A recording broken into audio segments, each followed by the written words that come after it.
ओम नमो भगवते वासुदेवाय। ओम नमो भगवते वासुदेवाय। ओम नमो भगवते वासुदेवाय। ओम अज्ञानतिमिरान्धस्य ज्ञानाञ्जनशलाकया चक्षुरुन्मीलितं येन तस्मै श्रीगुरुवे नमः।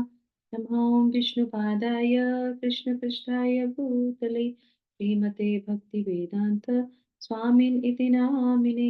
नमस्ते सारस्वते देवे गौरवाणी प्रचारिणे निर्विशेषा शून्यवादी पाशा कृष्णा चैतन्य प्रभु नित्यानंदा श्री अद्वैत गदाधर श्रीवासादि गौर भक्तिवृंदा।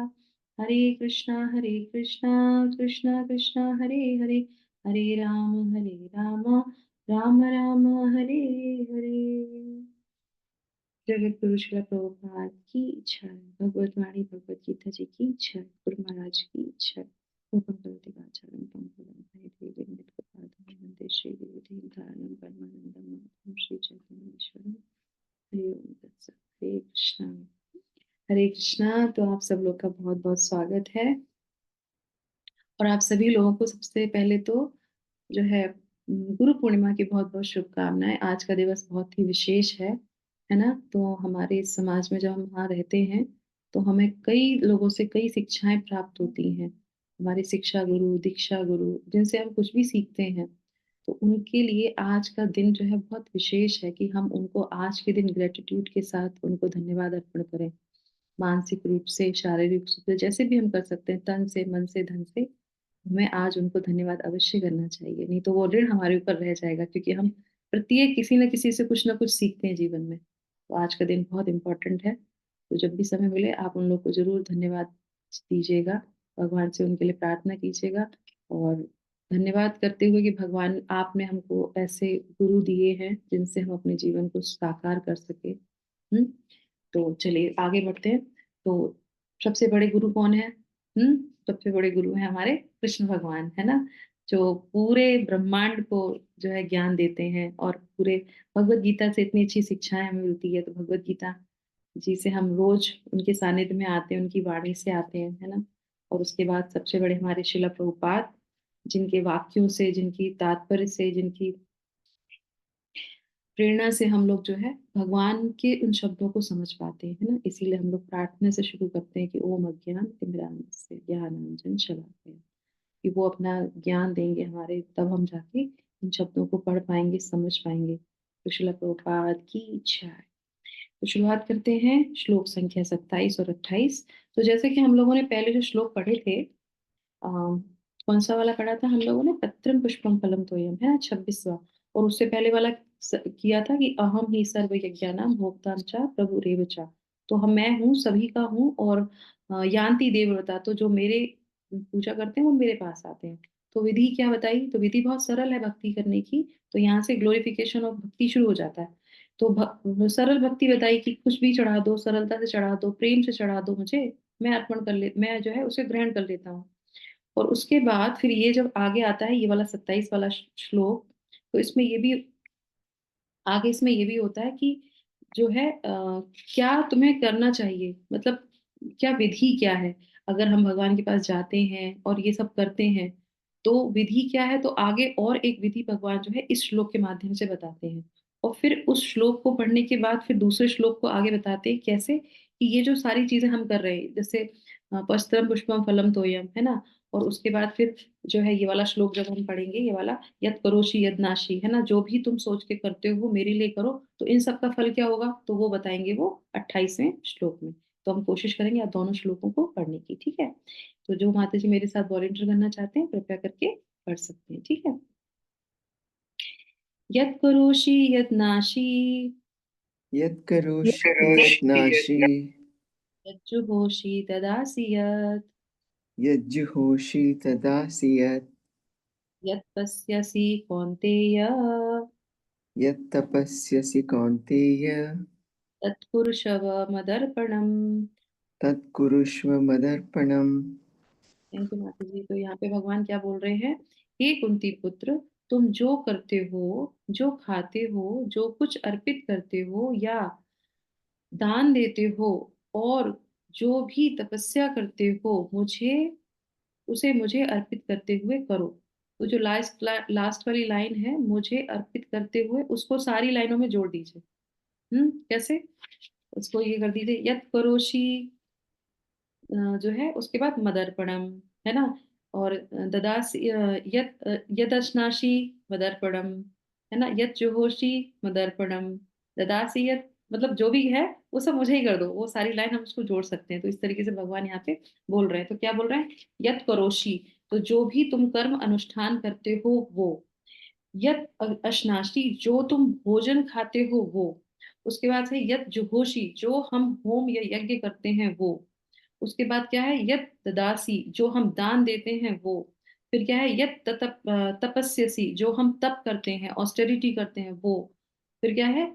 तद मदर्पणम कुर्वश, तो वो सब मुझे अर्पण कर दो। तो ये भगवान इस तरह से हमको यहाँ पे सिखा रहे हैं। तो ये जो श्लोक है, अब इसको प्रारंभ करने से पहले मैं आपसे एक प्रश्न पूछना चाहूंगी, जिससे कि हमें पता चल जाए ये क्या है।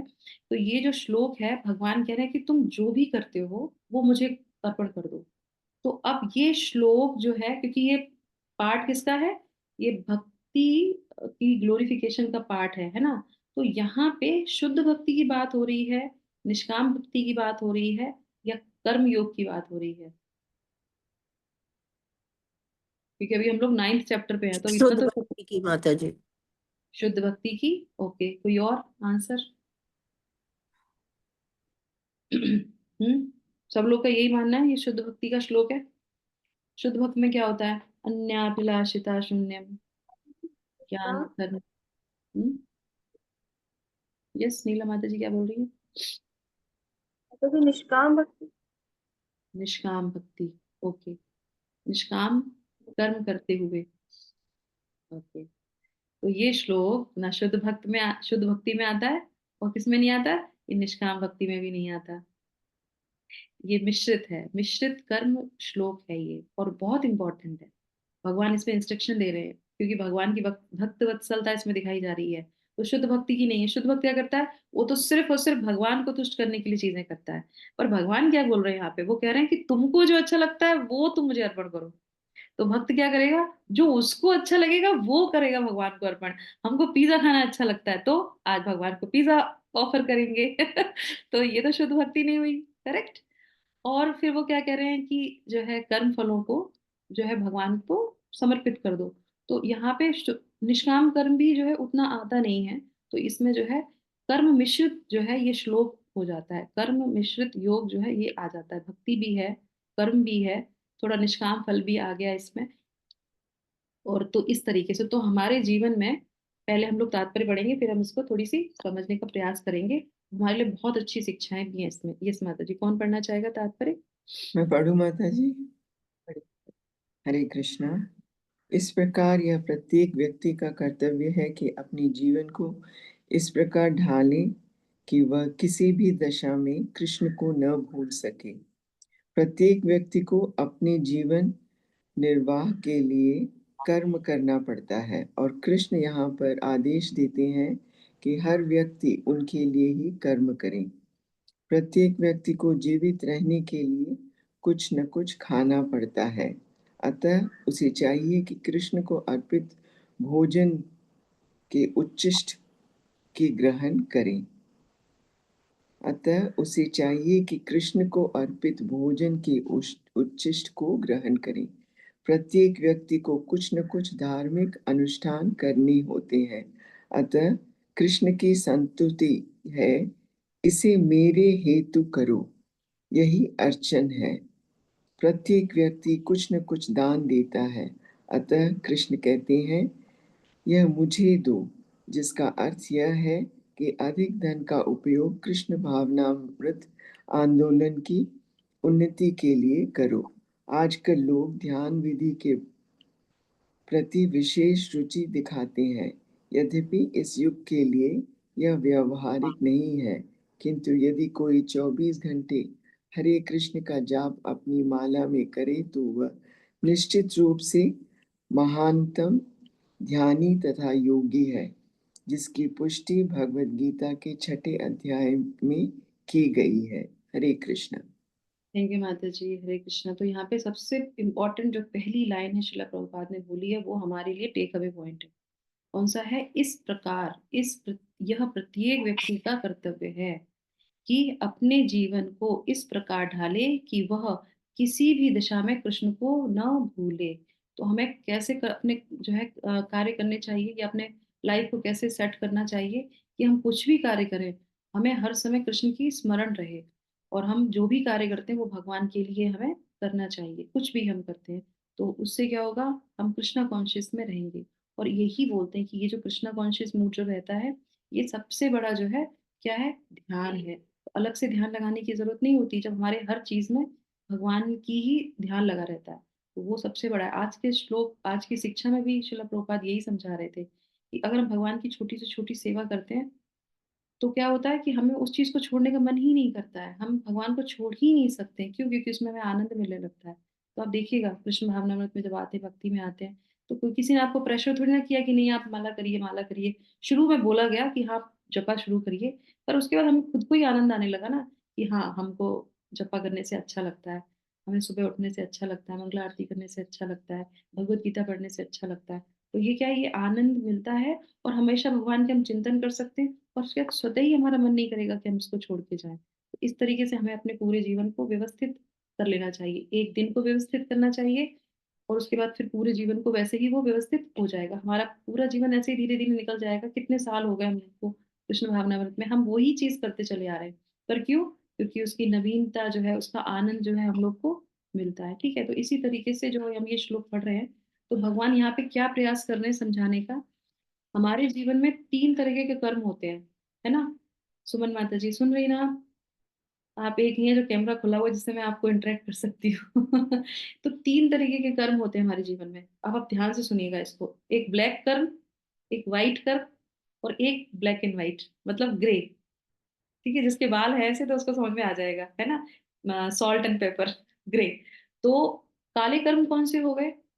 काले कर्म वो जो विकर्म कहे जाते हैं, जो है ही नहीं अच्छे, वो जो गलत कर्म होते हैं, करेक्ट। और एक कर्म वो जो बहुत अच्छे हैं, वाइट। तो अब आप बताइए कि हमारे जीवन में सबसे ज्यादा कर्म कौन से होते हैं, वाइट या ब्लैक? हमारे जीवन में होते हैं ग्रे, है ना? पूरी तरीके से ब्लैक भी नहीं होते, और पूरी तरीके से वाइट भी नहीं होते हैं, करेक्ट। तो हम जो कर्म करते हैं, जैसे मान लीजिए जो जो इस श्लोक में बताया जा रहा है कि पिज्जा खाना क्या गलत है, पाप है? नहीं ना, पिज्जा खाना कोई पाप नहीं है। पर ये शुद्ध भक्ति में आता है क्या कि जो हमको पिज्जा अच्छा लगता है तो हम भगवान को पिज्जा खिलाएं? नहीं, करेक्ट। घर में बनाओ ना, विदाउट सॉल्ट। हाँ, घर में बना के खिला नहीं, पर भगवान ने नहीं बोला ना पिज्जा खाना है, हमको खाना है, बच्चों को खाना है। कहने का मतलब तात्पर्य क्या है कि हम जो चीज डेली करते हैं उसको हमें भगवान को सुपुर्द करना है, बस यही है, करेक्ट। इसी तरीके से जैसे मूवी देखना होता है, क्या मूवी देखना पाप है? नहीं। अब कौन सी मूवी देख रहे हैं वो बहुत जरूरी है, वो पता होना चाहिए, पर ये शुद्ध भक्ति भी नहीं है। ठीक है, तो कुछ चीजें ब्लैक भी हैं, कुछ चीजें व्हाइट भी हैं, पर हमारे जीवन में क्या है, दोनों मिक्सचर है दोनों चीजों का। तो इसलिए हमें ध्यान रखना चाहिए कि हम कौन सा कार्य कर रहे हैं। दान देना, यज्ञ करना, तपस्या करना, कहाँ घूमने जाते हैं, किसके साथ कौन सी बातें करते हैं, क्या करते हैं, कौन सा भोजन बनाते हैं, क्या खाते हैं, सब कुछ बहुत मैटर करता है। तो इसलिए भगवान कह रहे हैं कि चलो कोई बात नहीं, ये जो, क्योंकि हर एक चीज का क्या है ना, हमको रिएक्शन मिलता है। तो भगवान कह रहे हैं कि तुम्हें जो भी अच्छा लगता है, तुम जैसे भी जो चीज करते हो, तुम मुझे अर्पण करके कर दो। तो यहाँ से भगवान हमको ब्लैक से लेके जो है क्या कर रहे हैं, व्हाइट की तरफ लेके जा रहे हैं ऐसे। तो ये भगवान प्रयास कर रहे हैं हम लोग को उठाने का। पहले उन्होंने बोला कि तुम ऐसे कर सकते हो, अब यहाँ पे भगवान बोले कि तुम्हें जो अच्छा लगता है तुम वैसे कर लो। तो इस तरीके से भगवान दोनों चीजों को मिक्स करके हमको, हमारी सुविधा के लिए हमको ये समझाने का प्रयास कर रहे हैं। और जब भगवान ये कहते हैं कि मैं सब कुछ लेता हूँ, ग्रहण करता हूँ, तो इसी से संबंधित मैं आपको एक और श्लोक बताती हूँ, क्योंकि ये दोनों एक दूसरे से कनेक्ट है। तो जगन्नाथ, आप जो मायापुर, मायापुर को बताती हूँ, है ना? सब लोग मायापुर जाएंगे अभी थोड़े दिनों बाद। तो मायापुर में हमारे जो है एक डीटीज हैं जिनको बोला जाता है राजापुर के जो है राजापुर एक जगह है, तो वहां पे वो डीटी थे, तो उनका नाम ही पड़ गया राजापुर की जगन्नाथ जी। और वो इनकी इतनी लीलाएं हैं कि आप बता नहीं सकते। आपको वो डीटीज आए लीला के साथ ही, वो डीटीज जो है वहां पे आए हैं, और कैसे वो इस्कॉन से कनेक्ट हो गए डीटीज, अपने आप उनकी सेवा शुरू हो गई। तो उससे संबंधित मैं आपको बताती हूँ। तो एक बार 1982 में तो यहाँ पे क्या होता है कि एक पीरियड होता है जिसको बोलते हैं षष्ठी। एक समय आता है जब ठंड शुरू होती है, तो ओढ़न षष्ठी से क्या करते हैं, भगवान को गर्म कपड़े पहनाना शुरू कर देते हैं, भगवान को चादर देना शुरू करते हैं, कंबल देना शुरू कर देते हैं। अब क्या होता है, मायापुर में उस समय ठंड पड़ जाती है, बारिश हो जाती है, बहुत ठंड शुरू हो जाती है। तो जो जो वहाँ के प्रीस्ट होते हैं, जो पंडित होते हैं, वो क्या करते हैं, वो तो अपना जल्दी से गर्म कपड़े वपड़े पहन लेते हैं। अब ओढ़न षष्ठी तो आई नहीं, क्योंकि वो उससे पहले की बात थी, ठंड शुरू हो गई। और वो पहन वहन के और दरवाजे को बंद करके और वो सो जाते हैं। और जगन्नाथ जी उनके सपने में आते हैं रात में, और दरवाजा खटखटाते हैं, वो दरवाजा खोलते हैं, और मतलब ये वो सपने में बताते हैं कि खोलते, वो कहते हैं दरवाजा खटखटाया, तो उन्होंने दरवाजा खोल के देखा, तो तीनों के तीनों जगन्नाथ बलदेव सुभद्रा माई उल्टे जमीन पे लेटे हुए हैं। और कह रहे हैं हम ठंड से कप रहे हैं, यहाँ पे हमको ठंड लग रही है, खुद तो गर्म कपड़े पहन के सो गए, हमको तुमने चादर भी नहीं दी। तो वो एकदम से उनका खुलता है, और फिर वो जैसे ही मतलब वो सपने में ये बात सुनते हैं, और उसके जैसे ही वो पट खोलते हैं उनके मंदिर के, तो वो तीनों लोग वैसे ही उसी अवस्था में वैसे ही पड़े होते हैं और कांप रहे होते हैं तीनों लोग। तो वो तुरंत उनको वो निकालते हैं कंबल और पहना देते हैं, तो ठंड शुरू नहीं होती है, पर भगवान को ठंड लगती है। तो इसलिए क्यों ये मैंने बताया आपको कि जो हमको लगता है वो भगवान को भी लगता है ना। जो मूर्ति नहीं तुम्ही साक्षात ब्रजेंद्र नंदन, तो भगवान कहते हैं, वो जब बोल रहे हैं कि तुम मुझे अर्पित करो, तो भगवान उसको ग्रहण करेंगे, क्योंकि उनको वो भाव रहता है अंदर से। तो इसी तरीके से एक और बताती हूँ मैं पास्ट टाइम, कि जब ये बहुत सारे जो है मुसलमानों का वहां पे बहुत ज्यादा पहले की बात है ना, 1971 की बात है। तो इसमें जो है बहुत मुसलमानों का वो हो गया था प्रभाव, तो उन लोगों ने जो है सब लोगों को भगा दिया वहां से, और मंदिर वंदिरों की सबकी पूजा वूजा भी बहुत बंद कर दी। तो वहां से जितने भी पुजारी थे, वो मंदिरों को छोड़ छोड़ के कटवा गांव में चले गए थे, शिफ्ट हो गए थे। तो ये जो राजापुर जो मंदिर है, तो यहाँ पे भी क्या किया, यहाँ पे भी जो पंडित थे वो सब लोग छोड़ छाड़ के जगन्नाथ जी को छोड़ के चले गए, कटवा में हो गए। सच्ची घटना बता रही हूँ मैं आपको। तो इस तरीके से होने से क्या होता है, और वहां पे सारे मुसलमान पहरा देने लगे कि कोई भी यहाँ पे मंदिर में पूजा ना हो, कोई यहाँ पे ना आए।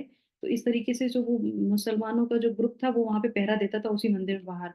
तो ऐसे ही दरवाजे से उनको रात में खटखटाने की आवाज आती थी, और वहां से जोर जोर से आवाज आती थी कि क्यों कोई आता नहीं है हमको भोजन देने के लिए, और कोई भी हमारे दर्शन करने नहीं आता है, क्या हो गया है, क्यों नहीं आते, कोई क्यों नहीं आते, तुम बताओ, जो तुम पहरेदारी कर रहे हो तुम बताओ, क्यों नहीं आते हैं कोई हमको। अब वो जो मुसलमान थे, वो तो रात में अगर कोई ऐसे आवाज आएगी अंदर से, मंदिर के अंदर से, वो तो घबरा जाएंगे, इसके अंदर तो मूर्तियां हैं और उसमें से आवाज आ रही है। तो वो घबरा जाते हैं, और फिर वो एक बार होता है, दो बार होता है, वो रोज यही बात कहते हैं कि मुझे कोई खाना नहीं देता है, मुझे यहाँ पे कोई मेरी सेवा नहीं करता है, यहाँ पे मंदिर में कोई आता नहीं है, क्यों नहीं आता, तुम लोग बताओ, तुम लोग यहाँ पे खड़े हो, तुम लोग मुझे बताओ। और फिर वो तो घबराहट की वजह से वो भागते हैं वहां से, और जाके वो ही पंडित जी को जो है उनके घर पे जाते हैं, उनसे बोलते हैं कि पंडित जी आप आइए वहां पे, आपके वो मंदिर के अंदर से ना बड़ी तेज तेज से आवाजें आती है, कहती है मेरी कोई सेवा नहीं कर रहा, मुझे कोई भोजन नहीं दे रहा, आप जाओ और आप उनको भोजन दो, क्योंकि वो तो मुझे सोने नहीं देते, वो पूरी रात में वहां पे आवाजें आती रहती हैं, हम तो वहां पे नहीं रुकेंगे, आपके भगवान आपको बुलाते हैं, आप जाइए, और मैं ये प्रॉमिस करता हूँ आपसे कि हम आपकी रक्षा करेंगे, कि कोई भी आपको कुछ नहीं बोलेगा, आप बस जाके भगवान की सेवा कर लो। तब फिर जाके वो वहां पे रुकते हैं। तो कहने का क्या मतलब है, कि भगवान कहते हैं कि जो तुम खाते हो ना, मुझे भी खिलाया करो, मैं भी खाता हूँ, तुम जो पहनते हो मुझे भी पहनाया करो। तो इस तरीके से क्या है ना, जब हम कुछ शॉपिंग करने जाएंगे, कुछ खाने के लिए जाएंगे, तो भगवान को अगर हम ध्यान रखेंगे और उनको अगर देंगे, तो ये जो श्लोक है ये हमारा कंप्लीट हो जाएगा। भगवान कहते हैं जो भी तुम करते हो वो मेरे लिए करो। ठीक है। तो अब हम आ जाते हैं आगे। और हाँ, इसी तरीके से यज्ञ की बात होती है, तो हम सब जानते हैं महादेवेंद्र पुरी के जीवन चरित्र से, कि किस तरीके से जो है भगवान उनको सपने में आते हैं और बोलते हैं कि तुम आओ मेरे पास, और जो है मुझे यहाँ से निकालो, मुझे गर्मी लग रही है, मुझे जो है मुझे स्नान करवाओ, मुझे मंदिर में स्थापित करवाओ, और तुम मेरी पूजा करो। तुम्हें पता है, ऐसा उनको सपने में बोलते, तुम्हें पता है कि मैं तुम्हारी कब से इंतजार कर रहा था कि कब महादेवेंद्र आएगा और मुझे यहाँ से निकालेगा और मेरी जो है विग्रह की मेरी पूजा करेगा। तो भगवान खुद कहते हैं कि उन्हें अच्छा लगता है कि मेरे कोई भक्त आए और मेरी पूजा करे, अर्चना करे, यज्ञ करे। तो इस तरीके से जो है भगवान बताते हैं। ठीक है, तो अब हम आगे स्टोरी हम लोगों ने सुन ली, अब हम आ जाते हैं दूसरे अपने वाले श्लोक पे। तो जैसे श्रील प्रभुपाद हमें बता रहे हैं कि ये जो है 24 घंटे हरे कृष्णा का जो हम जप करेंगे, अपनी माला से करते हैं, तो निश्चित रूप से हम महान ध्यानी और योगी बन जाएंगे। तो ये हमारा एक कार्य जो हमें डेली करना चाहिए, और दूसरा जो भी हम कार्य करते हैं वो भगवान को समर्पित करना चाहिए। अब हम सुन लेते हैं 28वां श्लोक का। समय कितना रह गया है? यस, यस, कौन सी माता जी पढ़ेंगी? मेरे पीछे पीछे आप दोहरा सकते हैं। शुभाशुभ फले फलेरेवं शुभाशुभ फले एवं मोक्षस्य कर्म बंधने मोक्ष से कर्म बंधने संन्यास संयोग युक्तात्मा संन्यास योग युक्तात्मा विमुक्तो मामुपेष्यसि। मुक्त माम उपेक्षसी। तो भगवान यहाँ पे क्या बोल रहे हैं कि इस तरह तुम कर्म के बंधन तथा इसके शुभ अशुभ फलों से मुक्त हो सकोगे। इस संन्यास योग में अपने चित्त को स्थिर करके तुम मुक्त होकर मेरे पास आ सकोगे। तो क्या फल मिलेगा? अगर कोई ये प्रश्न करता है, या ये कह लीजिए कि अर्जुन के मन में भी ये जो है प्रश्न आता है कि भगवान को हम पत्र फूल हम ये अर्पण करेंगे, जो भी हम कर्म करते हैं वो भगवान को अर्पित करेंगे, तो उसका हमको क्या रिजल्ट मिलेगा? तो उस रिजल्ट को भगवान अंतर्यामी के रूप में समझ लेते हैं कि ये प्रश्न पूछना चाहते हैं कि हमें मिलेगा क्या। तो तब भगवान ये कहते हैं कि तुम्हें क्या मिलेगा? तुमको जो है कर्म बंधन से तुम मुक्त हो जाओगे। कौन से कर्म बंधन लगते हैं? हमको शुभ हमें शुभ भी कर्म के बंधन लगते हैं और अशुभ कर्म के भी बंधन लगते हैं। वही ब्लैक एंड व्हाइट है ना। तो हम जब अच्छे कार्य करते हैं उसका भी बंधन, और जो बुरे कार्य करते हैं उसका तो बंधन है ही। खैर, उसमें तो कुछ कहने की बात ही नहीं है। तो उन दोनों के जो फल होते हैं उसकी वजह से हमको भोगने के लिए इस धराधाम पे आना पड़ता है।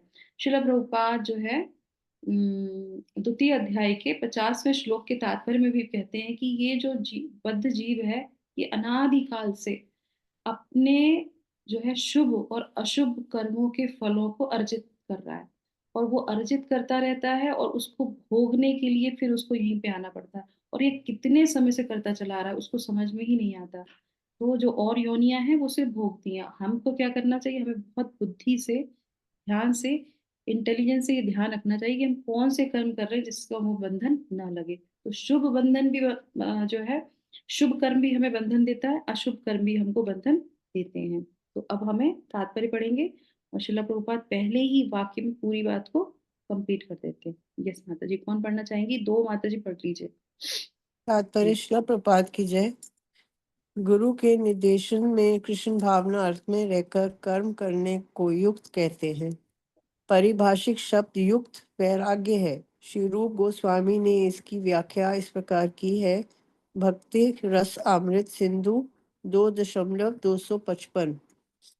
अनासक्तया विषया नयथार्वमुहपुच्यते निर्बंधन कृष्ण संबंधे युक्त वैराग्य मुच्यते। श्री रूप गोस्वामी कहते हैं कि जब तक हम इस जगत में हैं तब तक हमें कर्म करना पड़ता है। हम कर्म करना बंद नहीं कर सकते। अतः यदि कर्म करके उसके फल कृष्ण को अर्पित किए कर दिए जाएं तो वह युक्त वैराग्य कहलाता है। वस्तुतः संन्यास में स्थित होने पर ऐसे कर्मों से चित्त रूपी दर्पण स्वच्छ हो जाता है। कर्ता जो कर्मश अतः आत्मा साक्षात्कार की ओर प्रगति करना चाहता है, त्यों तो वह परमेश्वर के प्रति पूर्णतः समर्पित होता रहता है। अतएव अंत में वह मुक्त हो जाता है, और वह मुक्ति भी विशिष्ट होती है। इस मुक्ति से वह ब्रह्म ज्योति में तदात्कार नहीं होता, अपितु भगवन धाम में प्रवेश करता है। यहाँ स्पष्ट उल्लेख है कि माम उपयश्यसि, यह मेरे पास आता है, अर्थात मेरे धाम वापस आता है। मुक्ति की 5 विभिन्न अवस्थाएं हैं। यहाँ यह स्पष्ट किया गया है कि जो भक्त जीवन भर परमेश्वर के निर्देशन में रहता है, वह ऐसी अवस्था को प्राप्त हुआ रहता है जहाँ से वह शरीर त्यागने के बाद बद के बाद भगवान धाम जा सकता है और भगवान की प्रत्यक्ष संगति में कर रह सकते। सकता है। थैंक यू माता जी। हरे कृष्णा। यस, कोई और माता जी? हरे हरे कृष्ण। कृष्ण। जिस व्यक्ति में अपने जीवन को भगवत सेवा में व्रत रखने के अतिरिक्त अन्य कोई रुचि नहीं होती, वही वास्तविक सन्यासी है। ऐसा व्यक्ति भगवान की परम इच्छा पर आश्रित रहते हुए अपने को उनका नित्य दास मानता है। अतः वह जो कुछ करता है भगवान के लाभ के लिए करता है। वह जो कुछ कर्म करता है भगवान की सेवा करने के लिए करता है। वह सकाम कर्मों या वेद वर्णित कर्तव्यों पर ध्यान नहीं देता। सामान्य मनुष्य के लिए वेद वर्णित कर्तव्यों को संपन्न करना अनिवार्य होता है, किंतु शुद्ध भक्त भगवान की सेवा में पूर्णतः रत होकर भी कभी कभी वेदों द्वारा अनुमोदित कर्तव्यों का विरोध करता प्रतीत होता है, जो वस्तुतः विरोध नहीं है। हरे अतः कृष्णा। वैष्णव कोई माता जी और पढ़ना चाह रही थी, शायद किसी ने माइक खोला था। कोई और पढ़ना चाह रहे थे? माता जी। अच्छा, पढ़िए लास्ट वाला पैरा। पढ़िए माता माता जी जी। मैं पढ़ूं? हाँ, पढ़िए पढ़िए लास्ट वाला। अतः वैष्णव आचार्यों का कथन है कि बुद्धिमान से बुद्धिमान व्यक्ति भी शुद्ध भक्ति योजनाओं तथा कार्य को नहीं समझ सकता। ठीक शब्द है तार वाक्य क्रिया मुद्रा विज्ञेह न बूझिए, चैतन्य चरितामृत भद्रे लीला 23.3 में कहा गया है। इस प्रकार जो व्यक्ति भगवान की सेवा में रहता है या जो निरंतर योजना बनाता रहता है, वह किस तरह भगवान की सेवा की जाए उसे ही वर्तमान में तुरंत मुख्य मानना चाहिए और भविष्य में उसका भगवत धाम जाना ध्रुव है। जिस प्रकार कृष्ण आलोचना से परे है, उसी प्रकार वह भक्त भी सारी भौतिक आलोचना से परे हो जाता है। हरे कृष्ण। थैंक यू माता जी। हरे कृष्णा। सुमन माता जी, शर्मा माता जी, पूर्णा माता जी। तो बहुत सुंदर तरीके से शिला प्रभुपाद योग की बात कर रहे हैं यहाँ पे। गुरु के निर्देशन में कृष्ण भावनामृत में रह के कर्म करने को युक्त कहते हैं। युक्त वैरागी की बात करी, फल्गु वैराग की बात नहीं करी है। फल्गु वैराग क्या, बाहर से सब कुछ दे दिया, अंदर से क्या उसको भोगने की इच्छा है, तो वो नहीं बता रहे। कह रहे युक्त वैराग, जो भी आपके पास है उसको भगवान को समर्पित कर देंगे तो क्या होगा, युक्त हो जाएगा, वो भगवान से हो जाएगा। तो इसीलिए जो है, और इसमें सबसे अच्छा क्या बताया रूप गोस्वामी, जो हमें बताते हैं कि ये है अनासक्तस्य, है ना, विषयांत। तो ये बोल रहे हैं कि जब तक हमें कर्म करना पड़ता है, कोई हम बंद नहीं कर सकते हैं, पर जो भी हम करते हैं उसके कृष्ण जो फल है वो भगवान को अर्पित कर देने से क्या है, वो युक्त हो जाएगा, और उसी को युक्त वैराग्य कहा जाता है। कोई भी कर्म छोड़ने की आवश्यकता नहीं है। शिला प्रभुपाद इसीलिए कहते हैं जो भी आपके पास है वो सब भगवान की सेवा में आप लगा दीजिए। और उसके बाद क्या है, माम उपेश्यसी। तो माम उपेश्यसी के लिए बोल रहे हैं, शिला प्रभुपाद भी यहाँ पे इसमें बता रहे हैं कि स्पष्ट लिखते हैं कि इसका अर्थ है कि मेरे पास तुम आओगे। मेरे पास आने का मतलब क्या है कि जो दूसरे जो लोग मुक्ति मांगते हैं, कौन कौन सी मुक्ति होती है, सालों की मुक्ति, सालों की मुक्ति, सारूप्य मुक्ति और सायुज्य मुक्ति, है ना, शाष्टी मुक्ति। ये 5 तरह की जो मुक्तियां होती हैं, इसमें से भक्त को कुछ नहीं चाहिए। भक्त क्या चाहता है, जिसमें से जो ब्रह्म में लीन होने वाली है, वो तो उसको बिल्कुल चाहिए ही नहीं होती है। और बाकी की जो बची 4 मुक्तियां, उसमें भी वो तभी उसको स्वीकार करता है अगर उसमें भगवान की सेवा है तो। भगवान के धाम चतुर्भुज फॉर्म में हम चले गए, है ना, सारूप्य मुक्ति में हमें सारूप्य मुक्ति मिल गई, मतलब भगवान जैसा रूप मिल गया। अब वहां जाके अगर हमें कोई सेवा नहीं मिली तो फिर वो क्या करेगा, तो कहता मुझे नहीं चाहिए, है ना। सालों की मुक्ति, हमें भगवान का लोक मिल गया, अब लोक में जाके हमें कोई भगवान की सेवा नहीं मिली तो क्या करेंगे, नहीं चाहिए, है ना। तो इसी तरीके से वो कोई भी मुक्ति हो, अगर उसमें भगवान की सेवा नहीं है तो वो स्वीकार नहीं करता। ये शुद्ध भक्ति की धारणा रहती है। तो इस तरीके से वो बोल रहे हैं। और दूसरा इसमें क्या बहुत इंपॉर्टेंट जो है बता रहे हैं यहाँ पे, ये हो गया। और विमुक्त, है ना, तो ये कहते हैं विमुक्त शब्द का मतलब क्या है, विशेष रूप से मुक्ति। तो इसका हमने अभी सुन लिया, है ना। अब इसमें क्या है कि हाँ, अब इसमें ये बोला जा रहा है कि वैष्णव जो आचार्य का कथन है कि बुद्धिमान से बुद्धिमान व्यक्ति भी शुद्ध भक्त की योजनाओं तथा कार्यों को समझ नहीं पाता। तो ये बहुत इंपॉर्टेंट है कि कभी कभी हम देखते हैं कि अरे ये तो साधु संत हैं, फिर भी जाके इतना ट्रेवल करते हैं, इतना पैसे कमाते हैं, ये लोग सड़क पे आके ना पैसे मांगते हैं, और थोड़ा पैसे दे दो, हमारा टेम्पल बन रहा है वो दे दो। तो इन लोगों को क्या जरूरत है? यूट्यूब में आते हैं, यूट्यूब में कहते हैं आप हमारे चैनल को लाइक करिए, सब्सक्राइब करिए, आप बताइए ऐसा भी है। वो क्यों करते हैं? क्योंकि उससे जो उनको धन मिलता है वो किस में लगाते हैं? वो भगवान में लगाते हैं। पर ये बात जो बाहर का कर्मी होगा वो कभी नहीं समझ पाएगा। क्यों? इसमें क्या उदाहरण दिया गया है कि तार वाक्य क्रिया मुद्रा विज्ञे न बुझाए। उनकी जो क्रियाएं हैं जो बाहर से वो कर रहे हैं, कर वो किसी को समझ में नहीं आएगा। उनकी जो उनकी जो क्या कहते हैं वाक्य हैं, वो क्यों बोल रहे हैं, किस पर्पस से बोल रहे हैं, वो भी किसी को समझ में नहीं आएगा। क्यों? क्योंकि वो सिर्फ भगवान की भक्ति के लिए ये सारी चीजें करते हैं। तो हमें इस चीज को समझना चाहिए। ठीक है, तो ये जो है ये दोनों चीजें हो गई कि अगर कोई ये सारे कर्म करता है तो उसको क्या मिलेगा। भगवान कह रहे हैं कि उसको जो है शुभ और अशुभ दोनों फलों से क्या होगा, वो बंधन में नहीं बंधेगा, और वो क्या होगा, अच्छी तरीके से युक्त होकर संन्यास उसमें जो है भगवान से युक्त होगा, योग बना सकेगा अपना। और उसके बाद क्या, वो मेरे भगवत धाम को अवश्य ही प्राप्त करेगा, मेरे लोक को प्राप्त करेगा। तो ये कोई सपना नहीं है कि भगवान के धाम नहीं जा सकते। भगवान बार बार कह रहे हैं एक चीज को रिपीटेडली कि वो मेरे धाम को आएगा, वो मेरे धाम को आएगा, वो मेरे पास आएगा। तो वो आएगा ही आएगा। तो हमको क्या करना है? हमारे लिए टेक अवे पॉइंट ये है कि हम जो भी कर्म करें वो भगवान के लिए हमें करना चाहिए। और सबसे अच्छा क्या है, आज देखिए आज गुरु पूर्णिमा भी है।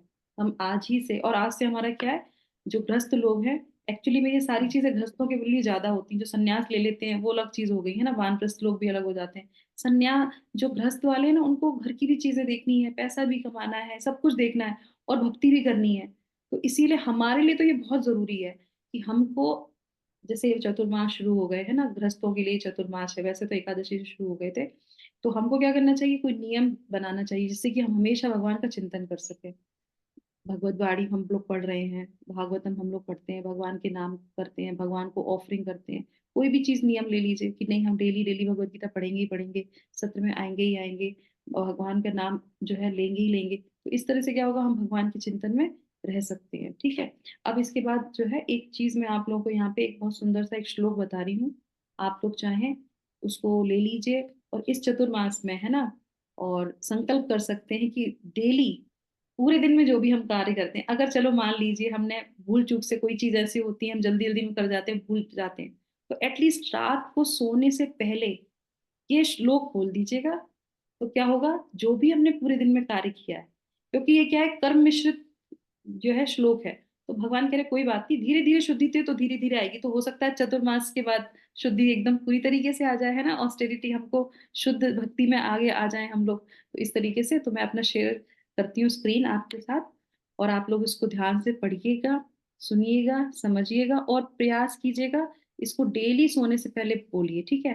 तो यहाँ पे जो माता जी हैं जो बच्चों की क्लास लेती हैं, अर्चना माता जी, गंगा माता जी, आप भी अपने बच्चों को सुन रहे हैं? अर्चना माता जी, हरे कृष्णा।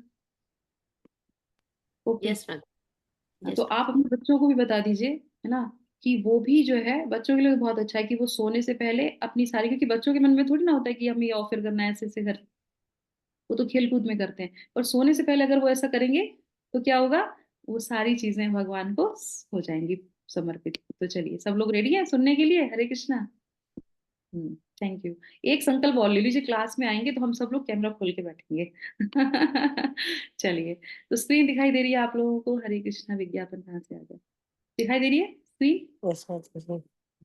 तो ये हम लोग श्लोक पढ़ेंगे, ये बहुत सुंदर है। और देखो ऐड भी आज गुरु पूर्णिमा का आ रहा है, तो गुरु पूर्णिमा के दिन से चतुर्मास से हम ये संकल्प भी ले सकते हैं, बहुत सुंदर। पूरे दिन में जो भी हम करेंगे वो तो करते ही हैं, जो भी हम कर सकते हैं साधना भक्ति अपनी। पर इसको करने से पहले अगर हम सोएंगे तो ये हमारे ऊपर, हमारे सारे कर्मों को भगवान को अर्पित हो जाएगा।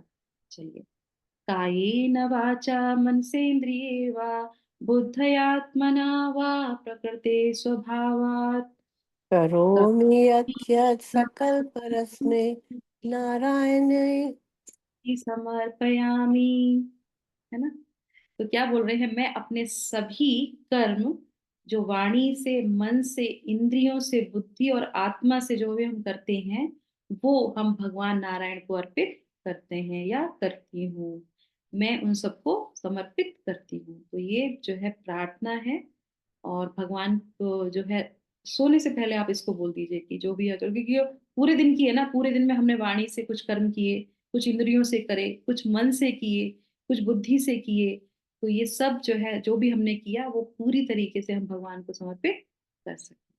तो ठीक है, इस तरीके से हम ये जो है ये भी व्रत ले सकते हैं कि जो भी हमसे हो रहा है, और उसके लिए जो भी हमसे गलती हुई पूरे दिन में, उसके लिए क्षमा याचना करके हम कर सकते हैं। ठीक है, तो we will stop the sub लोगों ने नोट डाउन कर लिया? हरे कृष्णा। यस माता जी। ओके, ठीक है, तो इसी के साथ जो है हम लोग यहाँ पे विराम करते हैं। और एक बार फिर से आप सब लोग का बहुत बहुत धन्यवाद। आप सब लोग को चतुर्मास की बहुत बहुत शुभकामनाएं।